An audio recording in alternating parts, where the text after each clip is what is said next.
日本時間4月26日、米国時間4月25日、ドジャースタジアムで行われたドジャース対カブス戦は、まさに日本人スター共演の一戦となった。主役は復調の兆しを見せた大谷翔平である。この日は佐々木朗希のボブルヘッド配布という特別な舞台。試合前には連敗中のカブス、そして今季未勝利の佐々木という重圧が交錯していた。しかし試合が動いたのは打線だった。大谷は初回、左前打で出塁し連続無安打の流れを断ち切ると、すかさず盗塁を成功。その後も四球を選び、3打席連続出塁、2得点に絡む活躍で、試合の流れを一気に引き寄せた。打線はマックス、マンシーの同点弾を皮切りに爆発。フレディ、フリーマン、テオスカー、ヘルナンデスらが続き、ドジャースは大量得点で試合を支配した。先発の佐々木も粘投げし、ついに今季初勝利を手にした。試合後、ロバーツ監督は、大谷は必ず調整してくる。今日はその兆しが見えた、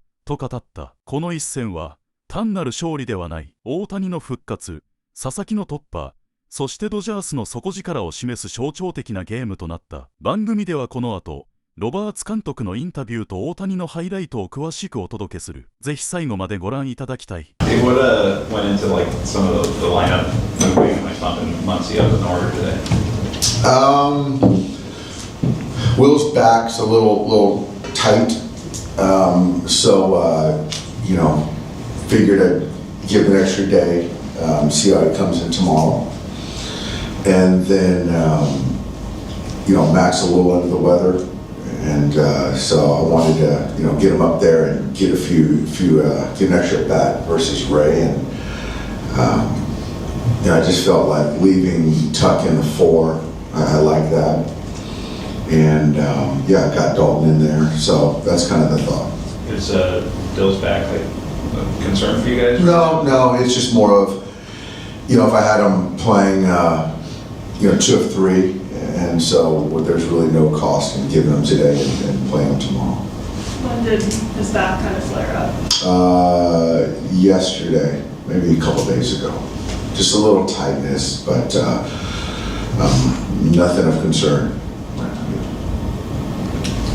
With Shohei, has it been just like the last 5 games? Like, has it just been kind of weird for you, given what he's done the last few years, to see him even go through like for a week a kind of slump like this? Yes, you don't hear the word slump correlated with Shohei on the hitting side ever. So it is certainly unique. But yeah, he's working and it'll balance itself out. But yeah, he's going through it right now. Did you think any part of this is just like everything that goes back to being a full-time pitcher and just kind of having to relearn whether it's the time balance, kind of what it does to his body, and kind of work through that transition early on this year? I think so. Last year there was a slow build-up where you could argue that, or the truth is that he was more focused on the hitting because there wasn't much demand on the pitching side. And then right now, you start the season where he's at with the innings and pitches and all that stuff, that you could argue that there's more focus on the pitching and there's more demand on the pitching and what we're asking of him. So there's got to be some, cuts into some of the bandwidth reduction on the offensive side. That's just common sense. So what it translates to, how he's been swinging the bat in the last, week, how much of that is the pitching, I don't have an answer for that, but that's to be understood, that there's some kind of cut into production, given how much he's pitching, yeah. Is that something you guys kind of trust him to work through over the long term this season and find that right balance between the two, where he kind of looks more like the hitter you're accustomed to seeing? I wouldn't say it's. I think it's more of me talking to, the organization, the coaches, more so than Shohei. And I say that because he's gonna want to do everything and feels like he can, and that's what great players. That's their mindset. So I think that in this particular situation, it'd be taken out of his hands. He's had slower starts in April throughout his career. This one may be a little bit more extended based on what you just explained. Does that give you even more patience with him as he figures out how to balance this two-way role again through the first month? Yes, absolutely. It does. I think he's a very smart player. Obviously, we know the talent. And I do see, like I said last night, I do think that there were some adjustments within at-bats. And so he certainly deserves more leash and more opportunity than essentially, yeah. What have you seen from him just behind the scenes, demeanor-wise? Is he adjusting anything in his routine, or how's he approaching this? More time to the pitching and recovery. You know, when you throw 100 pitches and you go that kind of effort, there needs to be more recovery. But as far as demeanor, very similar. You know, when he pitches, there's that alter ego we've talked about that I definitely love when he's pitching. But as far as overall kind of persona, similar. I mean, it's not like a bat slamming guy, but like, are there ways you can tell when he is frustrated? Yeah, I can. You know, there's certainly no bat slamming, but you can tell that, you know, some of the facial expressions that he makes, that he's very, you know, he has high expectations for himself and in performance. So I'm certainly not up to his standard. You think the same thing to do with him getting hit, either psychologically or physically? I don't know. You know, he is like a, you know, finely tuned athlete. So, but I don't think there's any kind of, I haven't heard anything, you know, and haven't heard it from the training staff or the hitting guys that it's affected his mechanics. But, you know, something like that could put him out of whack, but I don't know if that's it. Yesterday, Mookie took BP in the cage. Did you talk about how he felt afterwards? How's Mookie feeling right now? Mookie's feeling good. He's getting anxious. I didn't really go into, you know, what he did as far as progression. But yeah, he's getting anxious, and I had a brief conversation with him in the dugout. And then Brock pitched last night in AAA. How long do you think he's going to come back up? What's the next step for him in his rehab? Brock's got to go back-to-back. So, you know, you're probably looking at a couple days down and then do a back-to-back at the end of next week, and then kind of at that point in time, you know, it'll be a real conversation. Is there anything new with Tommy? No. He's just going through his progression. I'm not sure when he's going to take some live ABs. Still, again, it's, you know, probably end of May, beginning of June, something like that. Is he getting close to like running the bases, kind of doing? I don't think so. I mean, I think he's doing straight line stuff. But as far as kind of running the bases, I'm not sure about that. I haven't heard anything about that. Has there been a lot of like progress with the running, or has he been? It seems like he's been in a somewhat similar spot. Yeah, there was some progress, and then he got sore about a couple weeks ago. So then we stood down a little bit and tried to kind of maintain the running progression and not build it up. Where he's at today, I'm not sure. I feel that from talking to him, he feels like he's in a good spot, but we haven't really pushed him as far as arcs and run the bases yet. It might be too early to ask this kind of thing, but when you look at the Cubs and kind of the National League picture, where do you see them in terms of competition for the pennant? Really good team. I think they're being ravaged by pitching injuries right now. They can really defend, and they can really hit as far as kind of guys get on base situationally, and they can get hits. I think they're going to be in the mix. I'm sure they're going to be buyers at the deadline, and it's a great organization, well run. So they're going to be in the mix, and so then it just goes to who's playing the best at that point in time. But yeah, it's no surprise that they're leading the division. You talked the other day about kind of feeling like Tyler raised his performance in a game. You guys kind of felt like you needed to win. Like, are you hoping that to some extent, like Roki could do the same thing tonight, like coming off the kind of loss you guys had last night, just the way the last week has gone overall here?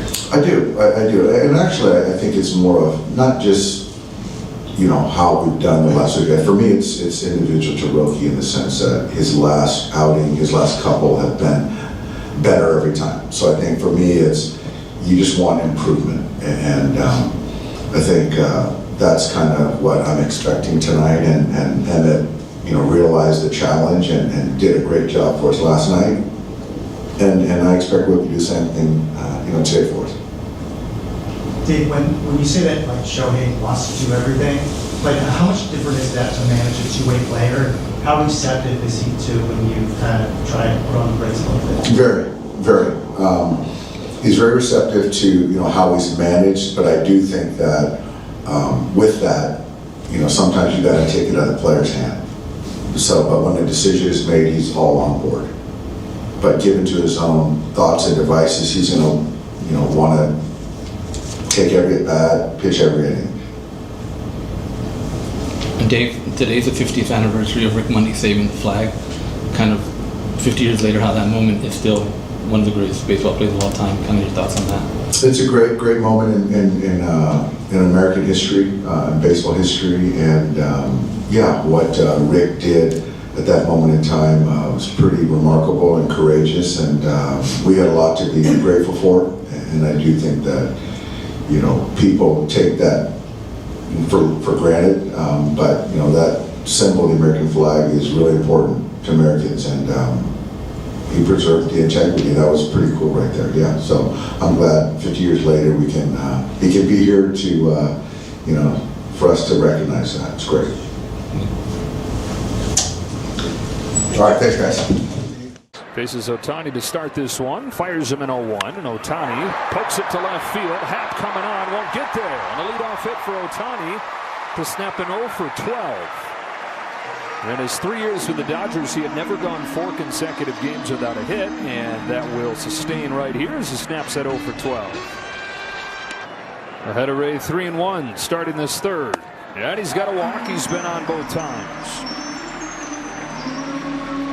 Pitcher Profile is sponsored by Wendy's. He is a deserving spot of the top pitching performances in baseball so far this year. Jose Soriano of the Angels has a 0.24 and a 5-0 start. Mason Miller has not given up a run since early last August. It's ridiculous. I mean, he is about as automatic as it comes right now. And San Diego on the heels early of the Dodgers. Of 10.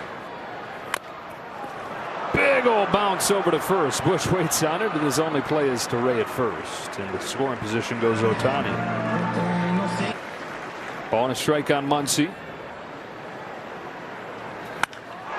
Ripped to right center field and deep. Suzuki's going back and watching it fly over the wall. Tie game. Max Muncy with a home run, and it's 2-2.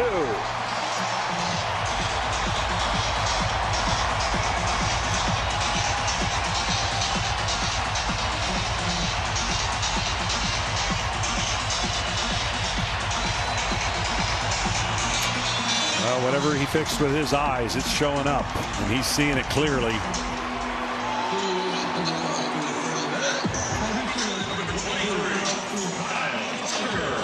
Third in LA Dodger history, his 218th home run, his 9th this year, second in the National League. Especially not himself. Runners in scoring position hitting well below 200 on the year. Extra aggressive so far in these situations.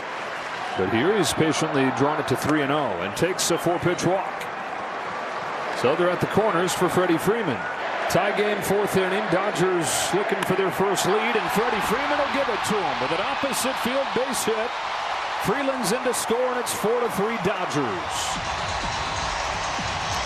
Yeah, not sure I like that first pitch right there. I thought a split finger down. He threw the slider, and that's going to be it.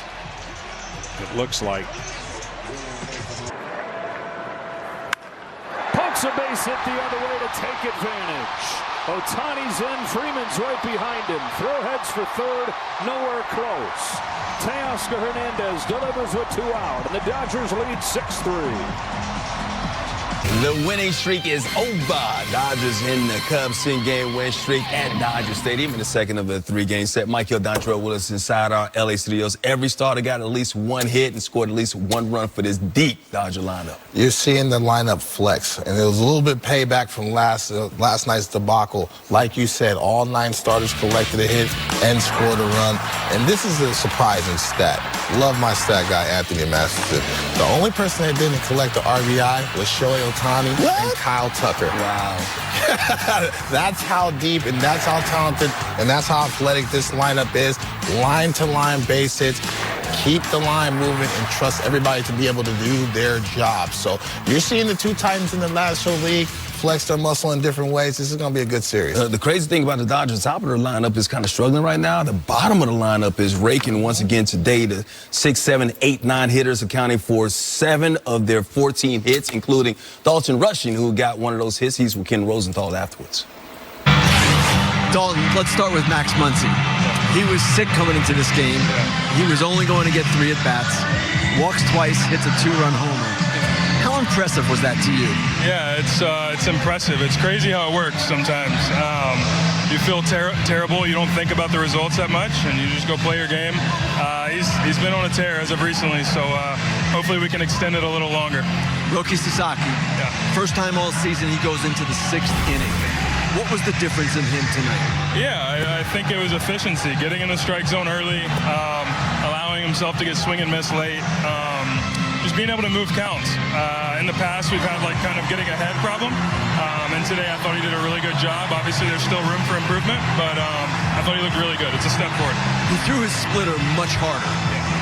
What was the difference there? What happened? No, I just think it was a little bit of a tweak with the pitching coaches, working on it the last week, building up to this start, and he kind of found something in the middle that works for him to, one, throw strikes with it, but also get missed with it as well.